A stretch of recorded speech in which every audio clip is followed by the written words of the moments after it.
শ্রমিক অধিকার পরিষদ নোয়াখালী জেলার পক্ষ থেকে আন্তরিক শুভেচ্ছা এবং অভিনন্দন। আজকে যুব অধিকার পরিষদের সম্বর্ধনা অনুষ্ঠান থেকে একটি কথা আপনাদেরকে বলতে চাই যে নোয়াখালী জেলার যে বন্যা হয়েছে, বন্যা বললে ভুল হবে, যে জলাবদ্ধতায় আমাদের বাড়িঘর এবং শ্বাসবাস সব কিছু ধ্বংস হয়েছে, কিন্তু তার সাথে একটা বিষাক্ত পানিতে বিভিন্ন গ্রামে, আমি আমার গ্রামের কথা বলছি, বিভিন্ন গ্রামে একটা বিসি উঠে গেছে এবং কি সে বিসিগুলো মানে ফসে ফসে পড়তেছে। কিন্তু আমাদের স্বাস্থ্য ব্যবস্থা এমন যে হাল, দেশ থেকে শেখ হাসিনা ফলাইছে, কিন্তু আমাদের স্বাস্থ্য ব্যবস্থা কোনো উন্নত হয় নাই। আমাদের লক্ষ্মীপুর কমলনগরের সদর হাসপাতালে যদি এখানে কেউ যেয়ে থাকেন তাহলে বুঝতে পারবেন মানুষ গোয়ালঘরও মানে আর একটু পরিচ্ছন্নভাবে রাখে, পরিষ্কার পরিচ্ছন্নভাবে রাখে, এমন যে হাল, ভালো মানুষ, সুস্থ মানুষ দিলেও মানুষ মানে অসুস্থ হয়ে পড়ে যাবে। আমরা তো এই 2024 সালে ছাত্ররা রক্ত দিয়ে রাজপথ ভিজিয়ে এই বাংলাদেশ আশা করে নাই।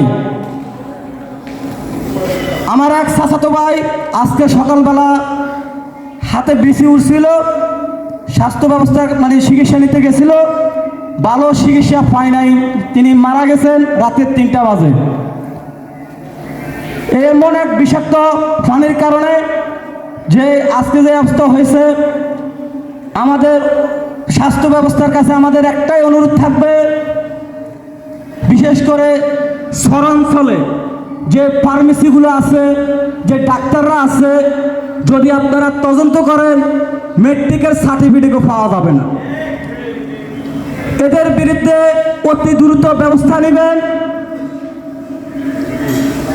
আপনারা আরেকটা জানেন যে আমরা নোয়াখালী সদর হাসপাতাল, কিছুক্ষণ আগে আমাদের সাংগঠনিক সম্পাদক রাসেল ভাই পোস্ট করেছিলেন যে সদর হাসপাতালে সিটের বাণিজ্য চলে এখনো।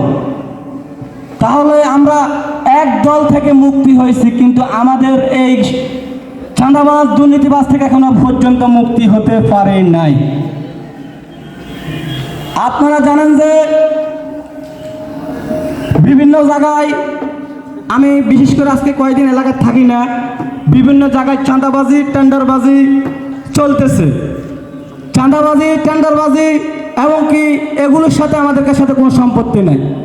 ওই চাঁদাবাজরা আমাদের নাম বিক্রি করে, বিভিন্ন সাধারণ মানুষকে হয়রানি করে, বিভিন্ন জায়গায় আমাদের নাম বিক্রি করে চাঁদাবাজি করতেছে। আজকে এই মঞ্চ থেকে বলতেছি, আমাদের গণ অধিকার পরিষদ, ছাত্র যুব শ্রমিক, আমরা কেউ চাঁদাবাজি করি না, আমরা নিজের দিয়ে রাজনীতি করতে এসেছি। কোনো চাঁদাবাজের সাথে আমাদের সাথে কোনো সম্পর্ক নাই। কোনো চাঁদাবাজের সাথে আমাদের যদি সম্পর্ক থাকে, আমরা সম্পর্ক, যদি সে আমার দলের সদস্য হাইকমান্ড হয়, সে চাঁদাবাজি করেছে, তার সাথে ওইখানে আমাদের সম্পর্ক শেষ।